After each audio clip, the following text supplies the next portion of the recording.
Hey guys, how's it going? Michael Troy here. Today we're looking at another ERIK Larsen smash hit, Savage Dragon, number 275 milestone, 100 big pages. That is what we're looking at today. Subscribe to my channel if you haven't already. Hit that like button and let's get right into it. Okay, I totally got called out, rightly so, for my last review of Savage Dragon for spoilers. So spoilers, motherfuckers. There will be spoilers all over this place. I'm doing a flip through of the damn book. Of course there's going to be spoilers. I was so disappointed I did not get the sketch cover for Savage Dragon number 275. ERIK specifically did a sketch cover because it was in high demand for some reason, and I highly wanted it. And they did not have it, damn them, even though I requested it. Anyway, F them. And I will take this cover anyway. This is like the Black with Stars cover. The Prisoner of the Reds is the name of the title. So there was a red cover, but I have to go with the Black with Stars. ERIK Larsen does my favorite Black with Stars. And by Black with Stars, I mean like the night sky with the stars in it. There's like a million stars in an ERIK Larsen Black with Stars scenery. Anyway, Malcolm Dragon leading the charge, Angel, Super Patriot, Paul Dragon. This is so good. So Frank has been rescued from wherever the Mr. Glum land, and him switch bodies, and all is right with the world. And so now his dragon has his group of ragtag characters, the Spider Sisters. Savage Dragon by ERIK Larsen, creator, writer, penciler, inker, sometimes colors. Jack Morelli letters, Nikos Koutsis colors, Mike Torres flats, Gavin Higginbottom editor, and Josh Eichhorn a red hot piece of ass. Have we ever seen what Josh Eichhorn looks like? Or is he just like one of those mystery people? Hey kids, no room for a letters column this time. I actually wrote a letter for 274. You know, it's like fun enough reviewing the issues, but why not be immortalized in one of the best letters columns, and still in longest running, if nothing else, right? Love the iconic logo that has been with us for so long. We are like running head first into the 300th issue. You know, ERIK asks, he's like, should I do these 100-page issues or should I just have a normal 5? You know, Marvel always had the habit of doing double issues every 25th issue milestone. So I kind of like that tradition. I am a little on the fence of like, should it what the content should be, right? Like some of it just feels like filler sometimes. So I don't, you know, it's like, do you want to pay $10? And I kind of do. Okay, so we get a signature 2-page spread from ERIK Larsen. I love this Paul Dragon with his mechanical arm. And this is like a major development for this character coming, like a huge spoiler. So like I said, if you don't want to know. Last we saw Captain Tootsie, he was unalived in the space station trying to help Angel rescue Frank from Glum World. And she thought that he was deceased himself, but apparently it was this upgraded sex doll that he has running around his headquarters to trick people, which is very interesting, and I kind of love that. Anyway, it even raises Angel's eyebrows. She's like, what the hell? By the way, colorist, Nikos, you know I love your coloring so much, and I especially love the way you color Angel's hair. It looks so pretty. Anyway, just had to say that. This Frank and Mr. Glum's body is hilarious, and he has like kid Angel who cannot wait until adult Angel gets old and saggy so she can swoop in and take her place. It's low-key like a disturbing, psychotic like B plot that I cannot wait to see how it unfolds, because she's more than welcoming of her. So there's going to be some interesting dynamics here. They're getting kicked out of their headquarters because of the new administration. Dragon does get a little political, so I'm a little nervous about the next 4 years. I hate politics. I want them in my comic books? Not necessarily, but it's very entertaining the way ERIK Larsen handles them in the pages of SD, so I'm all for it. Oh my god, another 2-page spread. And I almost cried when I saw my beloved Freak Force here. I love Freak Force like you would not believe. So I thought like they were totally dismantled and like half dead. And like, I don't know, is this a different Dart? Like, what the hell's going on? And is this Rapture? Like, I feel like it must be. And if it is, I love the way she looks now. It is such a cool costume. And her hair looks so cool too. I love Rapture. I wish, if it is Rapture, I wish she had still had some white in her hair though. That would be fun. Anyway, and Horridus, I feel like this is a different Horridus, and she's got like gargoyle wings now, which is so cool and looks so awesome. I love team books, and I did a fan fiction of Freak Force once, and I am here to draw like a Freak Force one shot or backup story or something like that.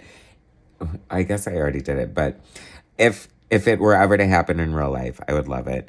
And once again, like I just love the way the metal and Super Patriots metal is colored here. It looks so shiny and so good.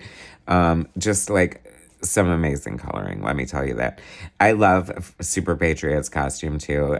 There's something oddly sexual about it, just like the star on the crotch, and it's kind of a thong. It's kind of sexy and weird at the same time. And I guess that those are two great words to describe the entirety of the whole Savage Dragon experience. Sexy and weird, as if on cue. Here you have Savage Dragon's wife walking out naked, as usual. She's very, like, naked all the time. I love the design on this little demon's body here. Like, it could almost be henna tattoo, but it also echoes kind of the lining of Doctor Strange cape that if you're an artist who loves Marvel Comics, you've drawn that in your life at some point, that pattern, I'm sure. So I don't know what it's going on. You know, it's so interesting, the whole dragon experience once again. Like, it's so many different types of books. It's like a superhero book. It's so interesting, too. On the spine of the book, it's like Image, Savage Dragon 275, ERIK LARSEN, and then superhero. I thought that was interesting. And I wondered if that was like an Image thing. Do they categorize their books? I'm not sure. Also interesting is to see like Alex from the early days of Savage Dragon. She's like partnered with Paul Dragon, and she's aged in real time, and it makes me sad to see characters age in real time. I don't know why, just because it reminds me of how freaking old I am, I guess. So they're off on this other adventure, and this felt like kind of epic. They're just like the build up, and like they have this important mission they're going on. So it had to, 25th issue double size anniversary energy for sure. I also love like the inclusion of these Russian guards or whatever, and they're totally talking in Russian, and not any ounce of it is translated whatsoever. And I just kind of love that. And this is my favorite shade of blue that is used in Savage Dragon right there. I adore it.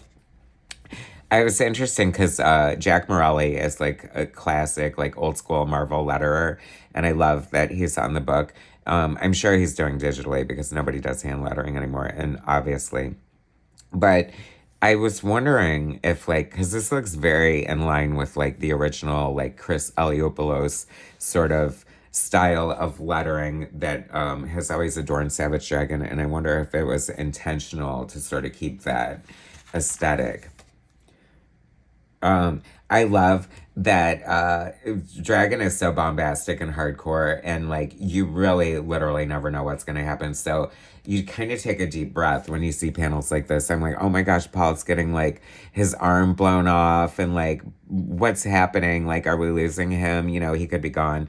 And then Super Patriot, oh my God, what's happening here? Are we like losing two major characters? I hope not. You know what I mean? Super Patriot's like a cyborg, so he'll come back in some way or fashion. And then Paul Dragon, here comes the spoiler. Oh my God, you guys, are you ready for it? I don't even want to spoil it, but here it is. He, in order to save Paul, Angel comes up with a syringe full of original dragon's blood and injects him with it. And then bam, choom, wham, bam, the best sort of resurrection that we're ever going to get from Savage Dragon happens. And here we have Paul Dragon with a new arm and a new fin, and he looks very much like our beloved original dragon. So much to the fact that Malcolm's even like, "Whoa, Dad! Like, is that you?" And it's not, but it might as well be, and that is so cool.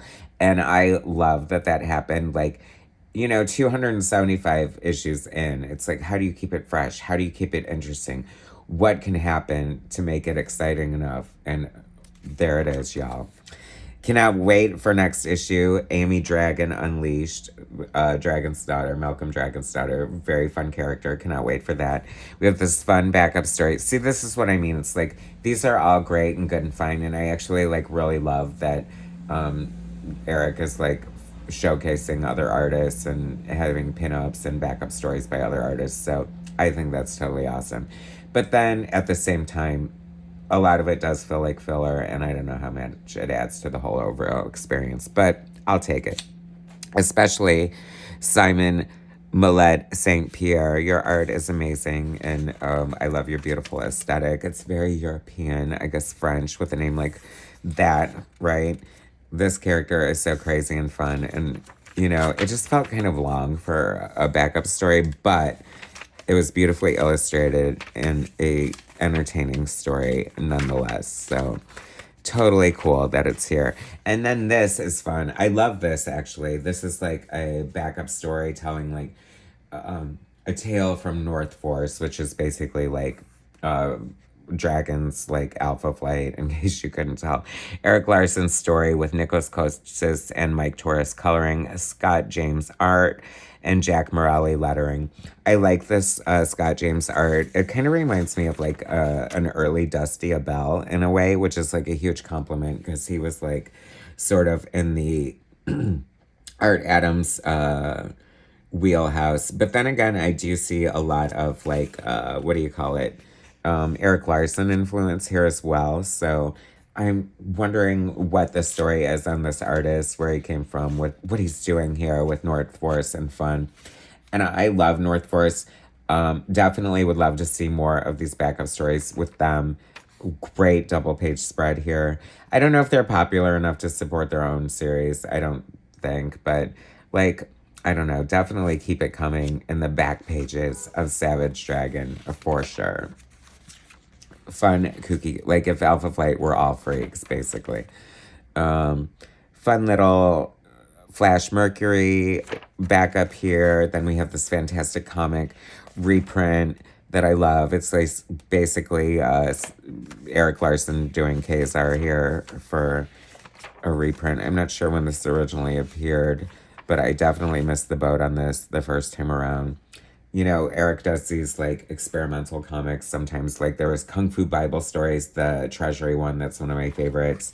And then also it was fun to see this included the Herculean Doomsday. Famously, this is Erik Larsen's 24-hour comic book. There's a challenge to make a complete comic book in 24 hours. I don't think it was colored. I think it was just penciling, inking, writing, and lettering. And then maybe the colors were added later. And I do love the colors. And this was a fun book. And I do remember getting this when it came out. And I really super enjoyed it. So it is definitely fun to see it collected in here for people who, didn't get to experience it for the first time. And for us who did and just get to see it again. So who knows what's coming for the 300th issue. I almost wish that if the 300th issue is going to be 100 pages, that Erik draws every single page. That's my wish. Fantastic pinup from huge Erik Larsen disciple, Raven Perez, and fantastic artist here, ravensdojo.com. Congrats on getting the inside back cover there, brother. And of course, this gorgeous Dave Johnson, Super Patriot, who really helped put Super Patriot on the map, in my opinion. So good, so much fun, exciting developments in the pages of Savage Dragon 275. Can you believe it, guys? Congratulations. Happy anniversary. Looking forward to every single page that comes between now and issue 300 and beyond. Thanks for watching, guys. Subscribe to my channel if you haven't already. Hit that like button and let's not get into it. Come back for more later. Thanks, guys.